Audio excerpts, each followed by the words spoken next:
Bonjour à toutes et à tous et bienvenue sur la chaîne Ingénieur IA. Je suis Zachary Souga et sur cette chaîne en fait on parle de l'intelligence artificielle et en fait je vous montre mon parcours en fait comment je m'y prends pour devenir ingénieur en IA. Donc je vais un tout petit peu agrandir pour que vous puissiez lire. Donc pour le moment, donc sur la chaîne en fait vous avez une playlist sur Python. Donc on va apprendre le langage Python. J'agrandis à nouveau. Donc, le parcours, c'est on fait du Python. Et après, on va voir tout ce qui est Git, GitHub. Donc, simplement, c'est un système de contrôle de version.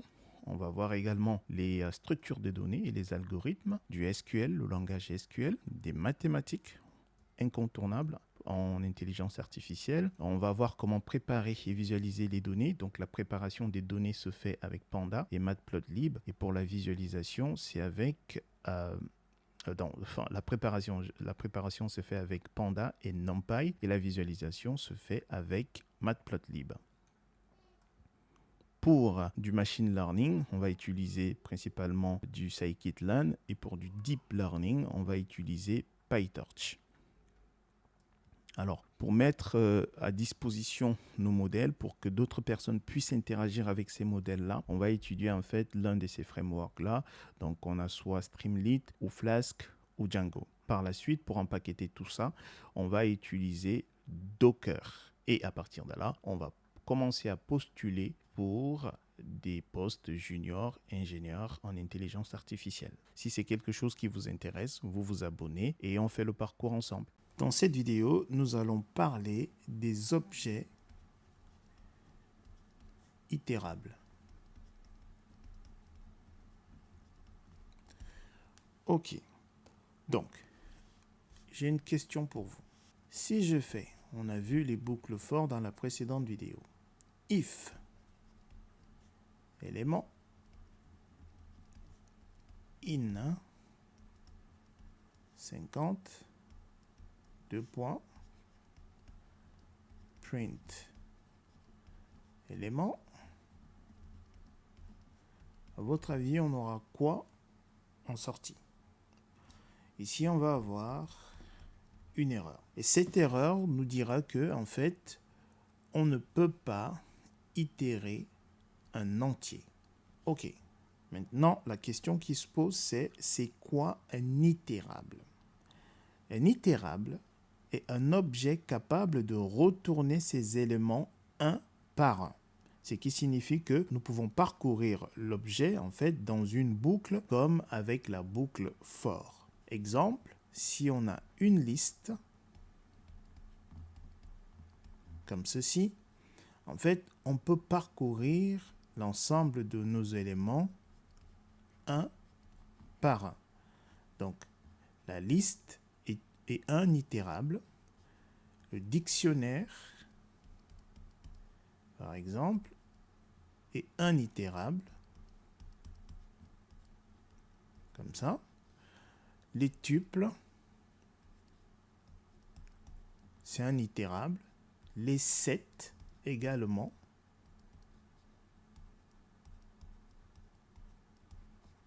C'est un itérable. Ainsi de suite. On a également les strings. Par exemple, comme on a vu dans la vidéo précédente, c'est un itérable. Ok. Maintenant, dans la précédente vidéo, on a vu en fait comment itérer une liste, comment itérer une chaîne de caractères. Dans cette vidéo, on va mettre l'accent sur comment itérer un dictionnaire. Donc, je vais effacer ceci. Alors, supposons, nous avons un dictionnaire dico, comme ceci. On va dire ville, 2 points, Paris, virgule, pays, on va dire France, population, on va dire 65 millions. Ok. Ok. Ça, c'est notre dictionnaire. Donc, comment fait-on pour itérer notre dictionnaire.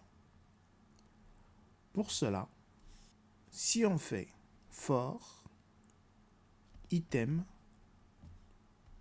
in dico, deux points, et on fait print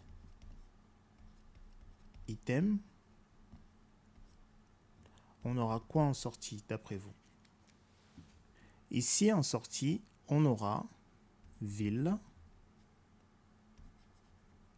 pays et population. En fait, il va nous retourner les clés. OK. Voici 3 méthodes absolument que vous devez maîtriser lorsqu'il s'agit en fait d'itérer un dictionnaire. On les avait déjà vues lorsqu'on parlait des méthodes en fait sur nos dictionnaires. Donc, en 1, on va avoir la méthode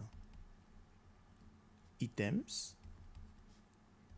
En 2, keys. En 3, values. OK, comment ça fonctionne? Donc, si on veut itérer simplement les clés de notre dictionnaire, dans ce cadre-là, on va faire for clé in dico.keys, deux points, print clé. Alors j'ai mal écrit clé, voilà, clé, voilà. Et là en fait il va nous afficher à nouveau ville, pays, population. Si on veut itérer nos valeurs, donc à savoir Paris, France 65, dans ce cadre-là, on va utiliser cette méthode-là, values. On va faire for valeur indico point values deux points print valeur, et là on aura ici, on avait dit ville, c'était Paris, pays France et population 65.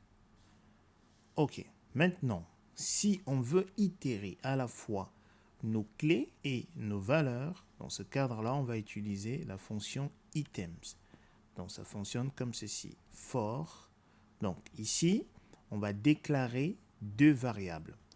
Donc on va avoir la variable clé et on va avoir la variable valeur. On va dire i, le nom de notre dictionnaire, point items, deux points.